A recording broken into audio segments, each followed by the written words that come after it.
বাগান থেকে 10 কাঁদি কলা খেয়ে গেছে বাঁদর। এর কিন্তু একটা বিহিত চাই মন্ত্রী। বাঁদরের বাঁদরামি আমি মেনে নেব না, এই আমি স্পষ্ট বলে দিলাম। মহারাজ, আপনার রাজসভাতেই যদি বাঁদরের বাদরামি বাড়তে থাকে তাহলে আর রাজ্যে পারবে না কেন? আমার রাজসভায় যে কে বাঁদর তা তোমাকে বলতেই হবে। আমরা সবাই বাঁদর। গোপাল কিন্তু ঠিকই বলেছে মহারাজ। এই বিজ্ঞান বলছে মানুষের জন্ম বাঁদর থেকে। হ্যাঁ, হ্যাঁ, তোমার এত বড় স্পর্ধা, তুমি আমাকেও বাঁদর বললে? শুধু আপনি কেন, আমার আপনার পূর্বপুরুষরা সবাই বাঁদর থেকেই এসেছে। যেমন ব্যাঙাচি থেকে ব্যাঙ। তার মানে আমার সভায় সবাই বাঁদর? আহ, এ তুমি কি বলছো গোপাল? আমরা সবাই বাঁদর। আচ্ছা মহারাজ, ওই বাঁদরের দিকে ভালো করে তাকিয়েছেন দেখবেন কেমন যেন মানুষ মানুষ দেখতে, হাবভাবে একেবারে মানুষের মতো। গোপাল, তাহলে আমার রাজসভায় কতজন বাঁদর আছে? সবাই খারাপ বাঁদর নয়, কেউ ভালো বাঁদর চেয়ে নিয়ে খায়, আর কোনো কোনো বাঁদর আছে যারা কেড়ে নিয়ে খায়। এখন আবার কিছু নতুন বাঁদর এসে জুটেছে। মহারাজ, গোপাল কিন্তু আমাকে বড্ড অপমান করছে। ও যদি নিজে বাঁদর হয় তবে বাঁদরামির সমস্যা গোপাল নামের বাঁদরটাকেই দেওয়া হোক। মহারাজ, বাঁদরের বাদরামি কি করে বন্ধ করতে হয় তা আমি জানি, আপনি এ ব্যাপারে কোনো চিন্তা করবেন না। তাহলে তুমি সবার সামনে কথা দিয়ে বাঁদরের বাঁদরামি তুমি বন্ধ করবে, তাই তো? যথা আজ্ঞা মহারাজ। আজ তুমি যা দিলে না, মন্ত্রী মুখ একেবারে বাংলার 5 করে দিলে। আরে আমি তো কিছু মিথ্যে কথা বলিনি, বাঁদরকে বাঁদর বলেছি, ব্যাস এটাই আমার অপরাধ। একটা কথা কানে এলো, আমাদের মন্ত্রী নাকি পা ভাঙা ভগবানের বাড়িতে রোজ যাচ্ছে। ব্যাপারটা কি বলো তো? কথাটা আমার কানেও এসেছে, তার কি করা যাবে? বাঁদর বাঁদরের কাছে যাবে, এটাই তো স্বাভাবিক। হ্যাঁ, তা বটে। চড়ে চড়ে যদি মাস্তুতো ভাই হতে পারে তবে বাঁদরে বাঁদরে কেন মামা ভাগ্নে হবে না? তা বটে, এখন দেখা যাক মন্ত্রী কি খেলা খেলে।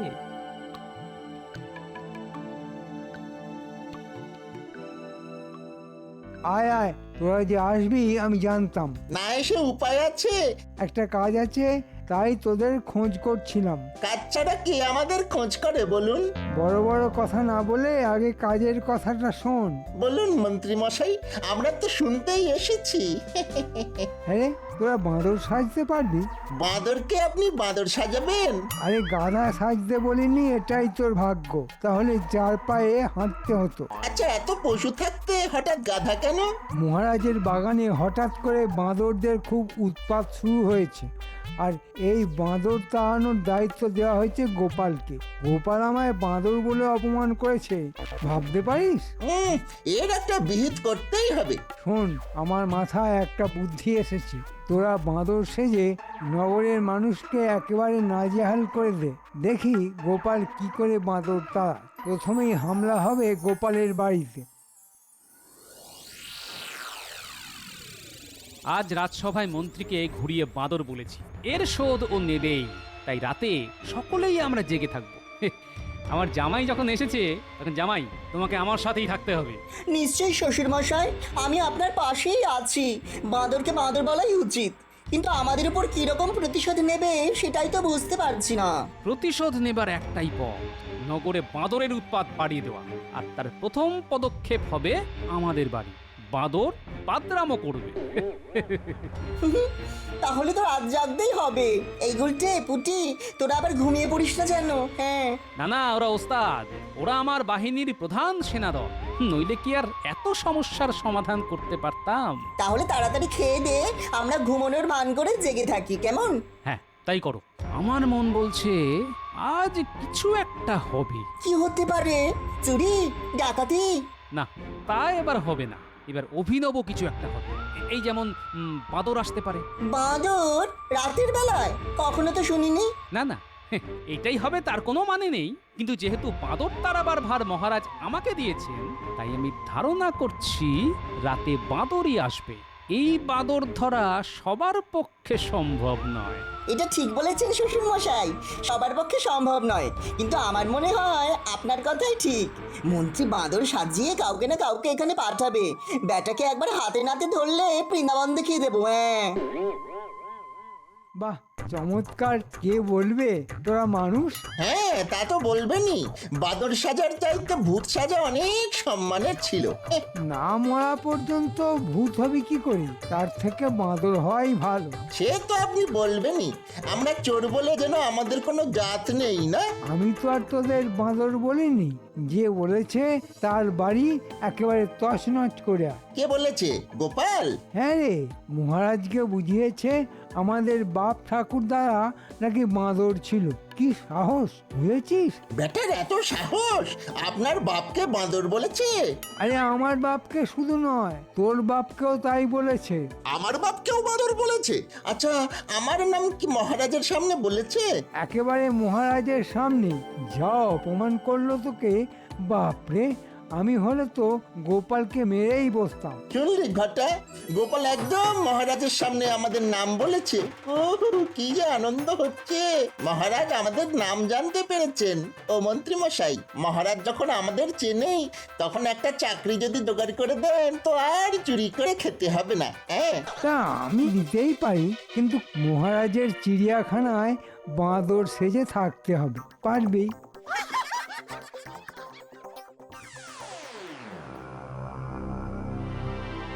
জামাই, এবার ওদের আসার সময় হয়ে গেছে, অনেক রাত হয়েছে। একটা কাজ করা যাক, তোমরা বাইরে বেরিয়ে লুকিয়ে থাকো। ওরা আসলে দূর থেকে ওদের লক্ষ্য রাখো। ঘরে আমি আছি, এখানে যা করার তাই করব। আসবে তো? আমার অনুমান কখনো মিথ্যে হয় না জামাই। আমার মন যখন বলছে আজ রাতেই কেউ আসবে, তখন আসবেই। তোমরা অন্ধকারে লুকিয়ে থাকো, লক্ষ্য রেখো। গোপাল বড় উপকার করেছে রে, মহারাজের কাছে আমাদের নাম বলেছে, তার মানে মহারাজ আমাদের চেনেন।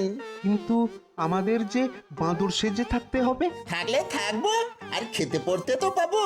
যদি রোজ কলা খেতে দেয় তবে কি হবে বলতো? এই কথাটা তো মাথায় আসেনি আমার। তোর বুদ্ধি আছে রে ঘটা, হ্যাঁ? আমার আর কি বুদ্ধি রে ঘটা, আমার বাবার যা বুদ্ধি ছিল না, তা তুই কল্পনাও করতে পারবি না।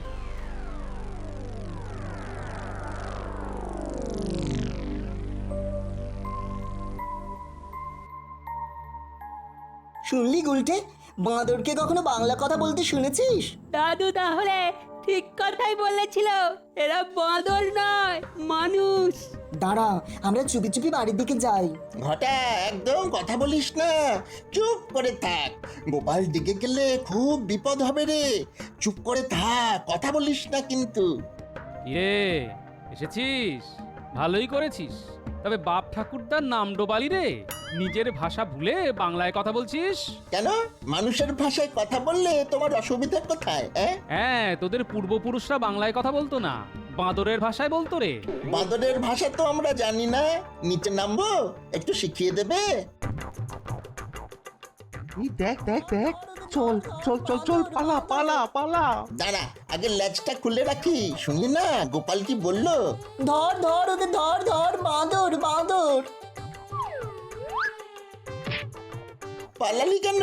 আমরা তো আর চুরি করতে আসিনি, গোপালের কাছ থেকে বাঁদরের ভাষা শিখতে এসেছি। হা পরে শিখিস, আগে পালা তো পালা। ব্যাটারা পালিয়ে গেল। চল দাদাকে বলি।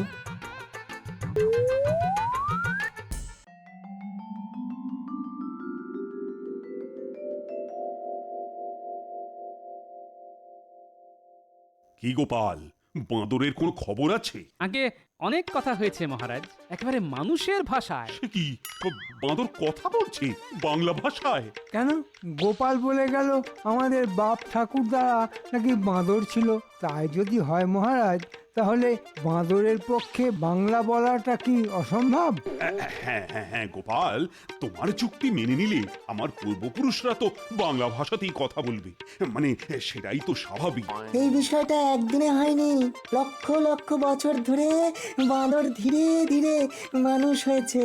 হ্যাঁ, আসলে বিজ্ঞানী মহারাজ, লক্ষ বছর আগে কি বিজ্ঞানী জন্মেছিল যে সেই সময়কার কথা মনে আছে? তুমি জন্মেছিলে যে এই সত্যটাকে অস্বীকার করছো? তুমি কি নিজে দেখেছো সেই সময় মানুষ ঘুরে বেড়াচ্ছে?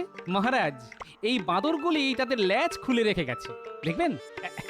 এই দেখুন। আরে, এ তো আমাদের খড় আর কাপড় দিয়ে তৈরি হয়েছে। মন্ত্রী, তার মানে এরা ঠিক বাঁদর নয়। বাঁদর সেজে যদি এরা নগরে বাঁদরামি করে তবে তার শাস্তি কিন্তু খুব খুব কঠিন হবে। আরো একটা কথা আছে, আজ পর্যন্ত কোনো বাঁদরকে দেখেছেন রাতে কারো বাড়িতে হামলা করেছে? রাতে কি ওরা চোখে এত ভালো দেখে মহারাজ? আলবাত দেখে, আমার বাড়িতে একটা বাঁদর এসে মাংস ভাত খেয়ে গেছে। এবার শুনবো বাঘ এসে মন্ত্রীর বাড়িতে সর ভাজা খেয়ে গেছে। হায় রে, জগতের কি হাল হলো, হ্যাঁ? না না না, আমি আর তর্ক করতে চাই না। আমি হাতে নাতে ফল চাই। বাঁদরের দলকে ধরতেই হবে। গোপাল, তোমার উপরই আমি এই দায়িত্ব দিয়েছি, সেটা কিন্তু ভুলে যেও না।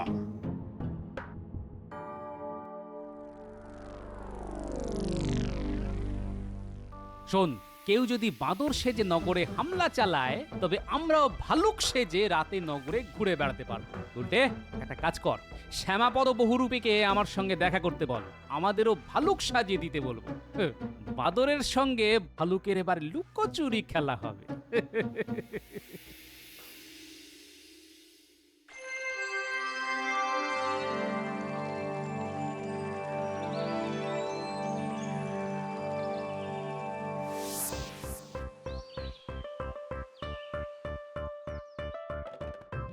আরে এসো এসো শ্যামাপদ, তোমার হাতের ছোঁয়ায় আমাদের কয়েকজনকে ভাল্লুক সাজিয়ে দিতে হবে। তা তোমার ভাল্লুক সাজার শখ হলো কেন এই বয়সে?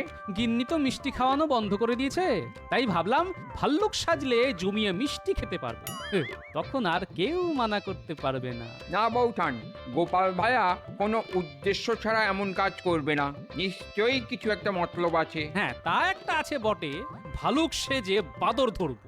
বাঁদর? তবে শুনলাম নগরের নাকি বাঁদরের উৎপাত বেড়ে গেছে, কি ব্যাপার বলো তো? সে পরে বলবো, আগে একটা কথা বলো, তুমিও ভালুক সাজবে তো? আমাদের সঙ্গে বাঁদর ধরতে যাবে তো? নিশ্চয়ই যাব।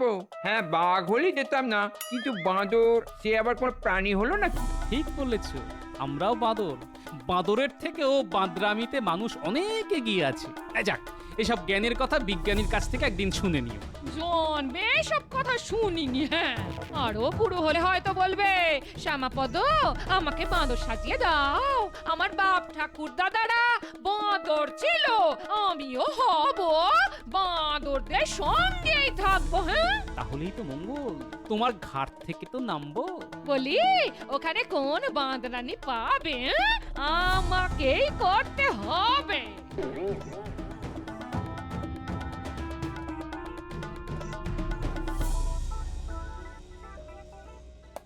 তোরা কি দিন দিন মরকট হয়ে যাচ্ছিস? মরকট হতে যাব কেন? আমরা তো বাঁদর। আরে বাঁদরই যদি হবি তবে লেজটা ফেলে আসলি কেন?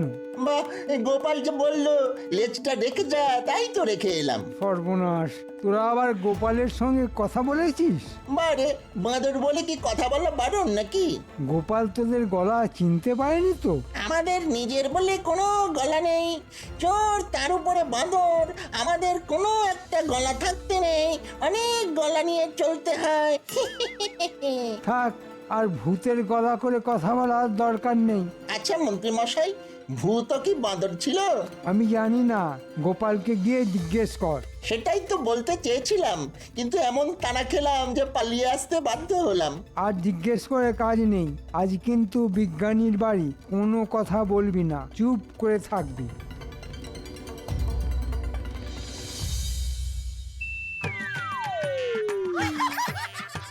ভাল্লুকের সাজে তোমাকে কিন্তু চেনাই যাচ্ছে না।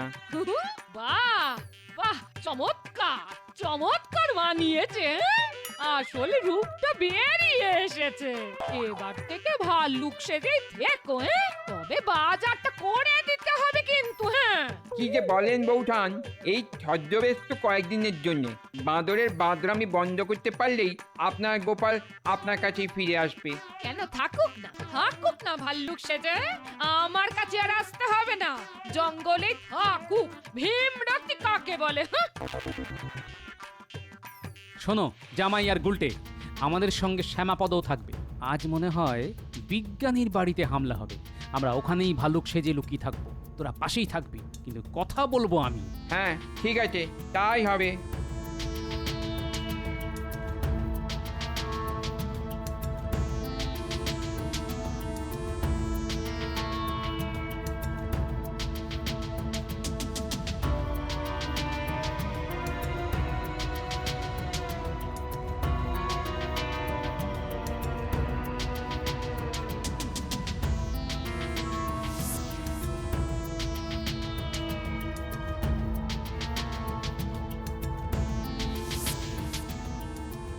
আমরা এখন বিজ্ঞানীর বাড়ির পাশে লুকিয়ে থাকবো।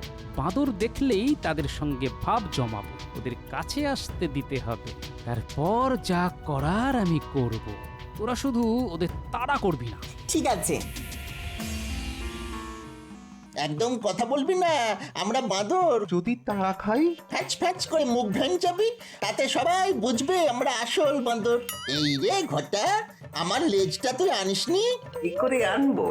মন্ত্রী তো তোকে নতুন একটা বানিয়ে নিতে বলেছিল না, আর তুই কিপটেমি করে বানালি না। এবার এবার কি হবে? হ্যাঁ, আমি সামনে মুখ দেখাবো আর তুই পেছন দেখাবি, যাতে ওরা তোর লেজ দেখতে পায়।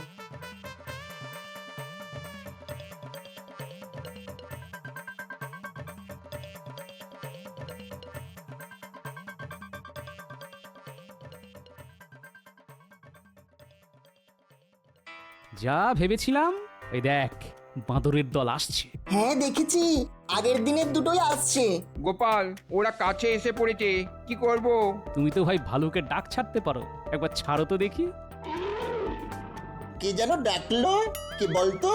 ডাক শুনে মনে হচ্ছে তো কোনো জন্তু। এই এই কি হতে পারে বলতো? ওই দেখ, আবার ডাকলো। আরে এটা তো ভাল্লুকের ডাক। এই নগরে ভাল্লুকও ঢুকে পড়েছে, সর্বনাশ হয়ে গেছে রে। এবার আমরা কি করব? এই বাঁদর, জানিস আমরা তোদের পূর্বের পূর্বের পূর্বের পূর্বের পিতৃপুরুষ। আয় আমাদের প্রণাম করে যা, তোদের এমন শিক্ষা দেব যে আর বাঁদর হয়ে থাকতে হবে না। রোজ আমাদের সঙ্গে মাছ ভাত কাঁটা বেচে খাবি। বল, রাজি থাকিস তো কাছে আয়, তোদের মন্ত্র দিই, নইলে চিবিয়ে খেয়ে ফেলবো। দেখ ঘটা, এই ওরা আমাদের ভাষায় কথা বলছে রে। তার মানে সব জন্তুই বাংলা জানে, কিন্তু আমি যে বাঁদর নই তা তো লেজ দেখেই বুঝে যাবে। তখন বলবি যে মন্ত্রী তোর লেজ কেটে দিয়েছে। হ্যাঁ, মন্ত্রী যদি রাগ করে, তাহলে তো খুব বিপদ। আরে ছাড় তো তোর মন্ত্রী। এই চারদিকে তাকিয়ে দেখ, ভাল্লুকগুলি আমাদের ঘিরে নিয়েছে। আইয়া, আর কোনো পথ নেই। আরে কাছে আয়, নইলে আমাদের রাগ হয়ে গেলে কিন্তু চিবিয়ে খেয়ে নেব। তোর লেজটা আমায় দিবি ভাই, আমি তোকে শোধ দিয়ে দেবো। আগে ভালুক হয়ে নি, তারপর। আর শোন, মন্ত্রীর কাছ থেকে মোহরটা নিয়ে নিবি, নইলে নইলে আমার বড় ক্ষতি হয়ে যাবে। আয় বাবা, কাছে আয়, ক্ষমা না ভাল্লুক মহারাজ, আয় আয়। এই তোরা এক কাজ কর, এবার ওদের লেজ ছিঁড়ে তা দিয়ে ওদের বেঁধে ফেল। হ্যাঁ হ্যাঁ, তাই করছি।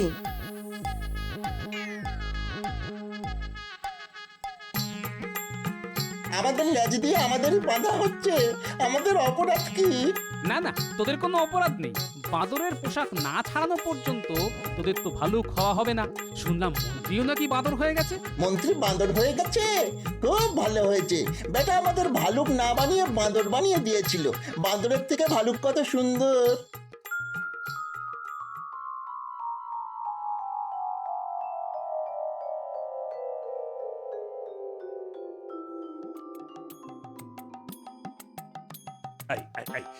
এটা কি মস্করা হচ্ছে? আমার রাজসভায় বাঁদর ভাল্লু কি কি করে ঢুকলো? প্রহরী, প্রহরী, এদের ধরে চিড়িয়াখানায় নিয়ে যাও। আমাদের চিনতে পারছেন না মহারাজ? গোপাল, আরে আরে তুমি ভাল্লুক সেজে এসেছো কেন? আর সঙ্গে দুটো বাঁদরই বা কারা? মহারাজ, ভালুক কি আর শখ করে সেজেছি? বাঁদর ধরার জন্যই ভালুক সাজতে হলো। আমাদের কোনো দোষ নেই মহারাজ। মন্ত্রী আমাদের বাঁদর সাজিয়ে গোটা নগরে একটা গন্ডগোল বাঁধাতে চেয়েছিল। প্রথমেই গোপালের বাড়ি, তারপর বিজ্ঞানীর বাড়ি। কিন্তু গোপাল যে এমন একটা ভালুক সেজে আমাদের ধরে ফেলবে তা বুঝতে পারিনি। আমাদের ক্ষমা করে দিন মহারাজ। গোপাল, বাঁদরের একটা পোশাক মন্ত্রীর বাড়িতেই পাঠিয়ে দাও, আর বাড়ির চারদিকে পাহারা বসাও যাতে পালাতে না পারে। আগামী 7 দিন এই বাঁদরের পোশাকেই তাকে রাজসভায় আসতে হবে। মহারাজ, এই কৃতিত্ব কিন্তু আমার একার নয়। আমার জামাই গুলটে, পুঁটি, শ্যামাপদ বহুরূপী না থাকলে এই কাজ করতেই পারতাম না। আমার হয়ে এই রথরাজি ওদের দিলাম এই পুরস্কার হিসেবে।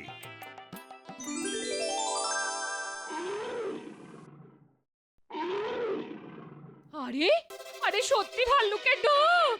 হ্যাঁ? বাপরে! ওরে বুটি নাপলা গুলটে কোথায় গেলি রে? এই জামাই বা কোথায়? হ্যাঁ? নিশ্চয় কেউ ফেরেনি। হ্যাঁ?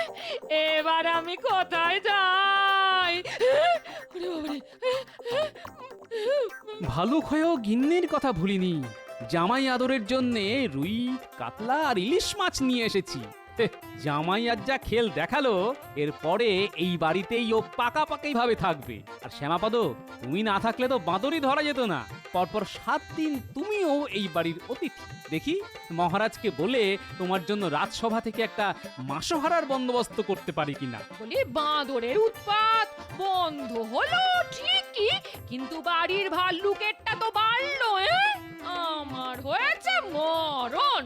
আচ্ছা গিন্নি, ভালুক না হয়ে আমি যদি উল্লুক হতাম?